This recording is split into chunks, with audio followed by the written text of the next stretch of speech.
اعوذ باللہ من الشیطان الرجیم بسم اللہ الرحمن الرحیم السلام علیکم ورحمۃ اللہ وبرکاتہ نحمده ونصلی علی رسولہ الکریم اما بعد اعوذ باللہ من الشیطان الرجیم بسم اللہ الرحمن الرحیم۔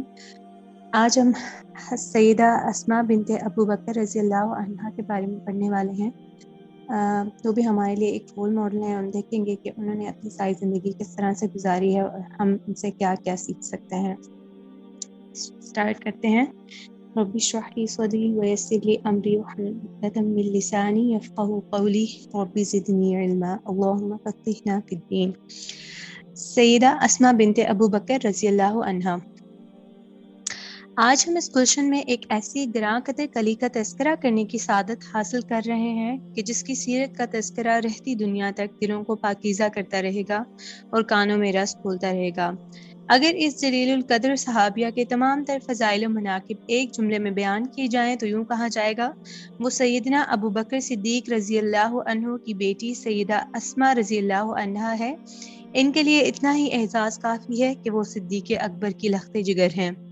آئیے ہم سب ان کی سیرت کا تذکرہ شروع کرتے ہیں تاکہ ہم یہ جان سکیں کہ سیدہ اسماء رضی اللہ عنہا کون تھی۔ اس جلیل القدر خاتون کی سیرت کا تذکرہ کرنے سے پہلے ہم اس کے شجرہ نسب پر روشنی ڈالتے ہیں جس میں ہر طرف سے بزرگی اور عظمت جمع ہو چکی تھی۔ ان کے والد پوری طرح دنیا میں انبیاء اور رسل کے بعد افضل ترین شخصیت ہیں۔ وہ ان خوش نصیب لوگوں میں سر فہرست ہیں کہ جنہیں دنیا میں لسان رسالت سے جنت کی بشارتیں ملی، اور وہ ہیں سیدنا ابو بکر صدیق رضی اللہ عنہ۔ اس جلیل القدر خاتون کی ہمشیرہ کی خامد سید الاولین والآخرین سیدنا محمد بن عبداللہ صلی اللہ علیہ وآلہ وسلم ہیں۔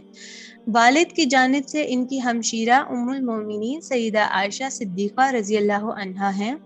ان کے دادا سیدنا ابو قحافہ رضی اللہ عنہ ہیں کہ جنہوں نے اسلام قبول کیا اور صحابی رسول ہونے کا شرف حاصل کیا۔ ان کی دادی ام الخیر سلمہ بنت صخر ہیں کہ جنہوں نے صحابیہ ہونے کا شرف پایا۔ ان کی 3 پھوپھیاں بھی صحابیات تھیں، ام عامر رضی اللہ عنہا، قریبہ، ام فروہ، یہ تینوں ابو قحافہ کی بیٹیاں تھیں۔ ان کے خامد رسول اللہ صلی اللہ علیہ وآلہ وسلم کے پھوپھی کے بیٹے اور حواری ہیں، جو کہ ان 10 خوش نصیب صحابہ میں سے ایک ہیں کہ جنہیں دنیا میں جنت کی بشارت دی گئی اور جنہوں نے سب سے پہلے اللہ کی راہ میں تلوار نیام سے باہر نکالی۔ وہ ہیں سیدنا زبیر بن عوام رضی اللہ عنہ۔ ان کا بیٹا عبداللہ رضی اللہ عنہ مسند خلافت پر فائز ہوا اور وہ عبادت اور جہاد کے حوالے سے بھی اعلیٰ و عرفہ مقام پر فائز تھا۔ ان کے حقیقی بھائی عبداللہ نجیب الطرفین صحابی تھے۔ ان کے باپ کی طرف سے بھائی عبد الرحمن رضی اللہ عنہ سیدہ عائشہ صدیقہ رضی اللہ عنہا کے حقیقی بھائی بڑے مشہور و معروف تیر انداز تھے۔ اس بنا پر یہ کہا جا سکتا ہے کہ صحابہ کے گھروں میں سے سیدنا ابو بکر صدیق رضی اللہ عنہ کے گھر کے علاوہ کوئی گھر ایسا نہیں کہ جس میں 4 نسلوں نے نبی کریم صلی اللہ علیہ وسلم کو دیکھا ہو اور صحابی ہونے کا شرف حاصل ہو۔ سیدہ اسماء رضی اللہ عنہا، ان کے والد سیدنا ابو بکر صدیق، ان کے دادا سیدنا ابو قحافہ اور ان کا بیٹا سیدنا عبداللہ بن زبیر، یہ چاروں صحابی تھے رضی اللہ عنہم۔ سیدہ اسماء رضی اللہ عنہا مکہ معظمہ میں ہجرت نبویہ سے 27 سال پہلے پیدا ہوئیں اور اپنے والد سیدنا ابو بکر صدیق کے گھر میں پرورش پائی کہ جن میں تمام تر خوبیاں ایک ساتھ پائی جاتی تھیں، اور وہ رسول اللہ صلی اللہ علیہ وآلہ وسلم کے بعد تمام مخلوق میں افضل تھے، اور جن کے حق میں رسول اللہ صلی اللہ علیہ وآلہ وسلم نے ارشاد فرمایا، ابو بکر صدیق کے علاوہ جس نے بھی ہم پر احسان کیا ہم نے اس کا بدلہ چکا دیا، لیکن ابو بکر صدیق رضی اللہ عنہ کا ہم پر اتنا بڑا احسان ہے کہ اس کا بدلہ اللہ سبحانہ و تعالیٰ ہی قیامت کے دن دیں گے۔ جتنا ابو بکر صدیق رضی اللہ عنہ کے مال نے مجھے نفع دیا، اتنا کسی اور کے مال نے مجھے نفع نہیں دیا۔ اگر میں نے لوگوں میں سے کسی کو اپنا خلیل بنانا ہوتا تو ابو بکر صدیق رضی اللہ عنہ کو بناتا۔ خبردار، تمہارا نبی صلی اللہ علیہ وآلہ وسلم اللہ کا خلیل ہے۔ سیدہ اسما رضی اللہ عنہ نے اپنے والد سیدنا ابو بکر صدیق رضی اللہ عنہ کے گھر میں پرورش پائی. ان سے اعلیٰ اخلاقیات کی تعلیم لی اور اعلیٰ عمدہ انداز میں پروان چڑھی. جب آفتاب اسلام جزیرہ عرب پر چمکا تو ان کے والد گرامی سیدنا ابو بکر صدیق رضی اللہ عنہ نے مردوں میں سب سے پہلے اسلام قبول کیا. سیدہ اسما رضی اللہ عنہ نے بھی پہلے مرحلے میں ہی اسلام قبول کرنے کی سعادت حاصل کر لی. ان کا اسلام قبول کرنے کے حوالے سے 18واں نمبر تھا. 17 افراد جو تھے ان سے پہلے ہی دائرہ اسلام میں داخل ہو چکے تھے. اس طرح انہیں اسلام قبول کرنے کے حوالے سے سبقت لے جانے والوں میں شامل ہونے کی سعادت حاصل ہوئی کہ جن کے بارے میں اللہ تعالیٰ نے ارشاد فرمایا مہاجرین اور انصار میں سے سبقت لے جانے والے اور جنہوں نے اچھے طریقے سے ان کی پیروی کی اللہ ان سے راضی ہوا اور وہ اللہ سے راضی ہوئے اور ان کے لیے باغات تیار کیے جن کے نیچے نہریں بہتی ہیں وہ ہمیشہ ان میں رہیں گے اور یہ بڑی کامیابی ہے. اللہ سبحانہ و تعالیٰ نے یہ چاہا کہ اس کی شادی اس خوش نصیب شخص کے ساتھ ہو جو ان 10 میں سے ایک تھا کہ جنہیں دنیا میں جنت کی بشارت دی گئی اور وہ تھے سیدنا زبیر بن عوام رضی اللہ عنہ کہ جنہیں حواری رسول صلی اللہ علیہ وسلم ہونے کا بھی شرف حاصل تھا. وہ مالی اعتبار سے تنگ دست تھے لیکن ان کے لیے اتنا ہی کافی تھا کہ اللہ تعالیٰ پر پختہ ایمان رکھتے تھے. اب سیدہ اسما ایک بیوی کے طور پہ ایک نیک بیوی کے طور پہ سیدہ اسما بنت ابو بکر رضی اللہ عنہ سے روایت ہے کہتی ہیں کہ میرے ساتھ زبیر رضی اللہ عنہ نے شادی کی. ان کے پاس نہ کوئی مال تھا نہ کوئی غلام اور نہ ہی کوئی اور چیز تھی. بس ان کے پاس ایک گھوڑا تھا جس کو میں چارہ ڈالتی اور پانی پلاتی. اس طرح میں خاوند کا ہاتھ بٹایا کرتی اور گھر میں آٹا گوندتی لیکن اچھی طرح روٹی نہیں پکانا جانتی تھی. میری انصاری سہیلیاں بڑی مخلص تھیں. وہ میری روٹیاں پکا دیا کرتی تھیں. میرے خاوند کی تھوڑی سی زمین تھی جو گھر سے فاصلے پر تھی. ایک دن میں گھوڑے کے لیے چارہ کاٹ کر اپنے سر پر اٹھائے ہوئے گھر کی طرف آ رہی تھی تو راستے میں رسول اللہ صلی اللہ علیہ وسلم اپنے چند صحابہ کرام رضی اللہ عنہم کے ساتھ جا رہے تھے. آپ نے مجھے دیکھ کر فرمایا ذرا ٹھہرو. آپ مجھے اپنے پیچھے سواری پر بٹھانا چاہتے تھے یعنی نبی صلی اللہ علیہ وسلم لیکن مجھے شرم محسوس ہوئی کہ میں مردوں کے ساتھ چلوں. اس کے علاوہ زبیر اور اس کی غسیلی عادت بھی مجھے یاد آ گئی. سیدہ اسما بیان کرتی ہیں کہ زبیر بن عوام لوگوں میں سب سے بڑھ کر غسیلے تھے. رسول اللہ صلی اللہ علیہ وسلم پہچان گئے کہ میں شرماتی ہوں تو آپ چلے گئے. میں زبیر رضی اللہ عنہ کے پاس آئی اور بتایا کہ راستے میں مجھے رسول اللہ صلی اللہ علیہ وسلم ملے تھے. میرے سر پر چارے کی گٹھڑی تھی اور آپ صلی اللہ علیہ وسلم کے ساتھ چند صحابہ کرام بھی تھے. آپ نے اپنی اونٹنی بٹھائی تاکہ میں اس پر سوار ہو جاؤں لیکن میں شرما گئی اور میں آپ کی طبیعت کے بارے میں جانتی تھی. تو انہوں نے کہا یعنی زبیر بن عوام نے کہا اللہ کی قسم آپ کا چارے کی گٹھڑی سر پر اٹھا کر چلنا مجھے رسول اللہ صلی اللہ علیہ وسلم کے ساتھ سوار ہونے سے زیادہ ناگوار محسوس ہوا ہے. سیدہ اسما رضی اللہ عنہا کہتی ہیں کہ اس کے بعد میرے ابا جان سیدنا ابو بکر صدیق نے میری طرف خادم بھیج دیا. اس نے گھوڑے کی ذمہ داری سے مجھے فارغ کر دیا اور مجھے یوں محسوس ہوا کہ جیسے مجھے آزاد کر دیا گیا ہو. جب قریش کی طرف سے رسول اللہ صلی اللہ علیہ وسلم کے صحابہ کرام رضی اللہ عنہم پر ایذا رسانی شدت اختیار کر گئی تو رسول اللہ صلی اللہ علیہ وسلم نے اپنے صحابہ کرام رضی اللہ عنہم کو مدینہ منورہ کی طرف ہجرت کر جانے کا حکم دیا. وہ مدینہ منورہ پہنچ کر انصار کے محلے میں رہائش پذیر ہوئے اور انصاریوں نے مہاجرین کی راہ میں اپنی پلکیں بچھا دیں اور ان کی دل جمی سے حفاظت کی. بعد ازاں اللہ تعالیٰ نے اپنے رسول مقبول صلی اللہ علیہ وسلم کو بھی مدینہ منورہ کی طرف ہجرت کر جانے کا حکم دیا تو آپ صلی اللہ علیہ وسلم اور آپ کے ساتھ سیدنا ابو بکر صدیق رضی اللہ عنہ نے بھی ہجرت کی. اس موقع پر سیدنا ابو بکر صدیق رضی اللہ عنہ کے خاندان نے اسلام اور رسول مقبول صلی اللہ علیہ وسلم کی خدمت کا تاریخی کارنامہ سر انجام دیا. سیدنا ابو بکر رضی اللہ عنہ کا بیٹا عبداللہ پورا دن قریش میں گزارتا اور جو کچھ وہ کہتے اس سے سنتا اور شام کو نبی اکرم صلی اللہ علیہ وسلم اور سیدنا ابو بکر صدیق رضی اللہ عنہ کی خدمت میں حاضر ہو کر وہ سب کچھ بتا دیا کرتا جو قریش سے سنا ہوتا. سیدنا ابو بکر صدیق رضی اللہ عنہ کا غلام عامر بن فہیرہ دن کے وقت مکہ کی چراگاہ میں بکریاں چراتا اور شام کے وقت بکریوں کا دودھ دو کر نبی کریم صلی اللہ علیہ وسلم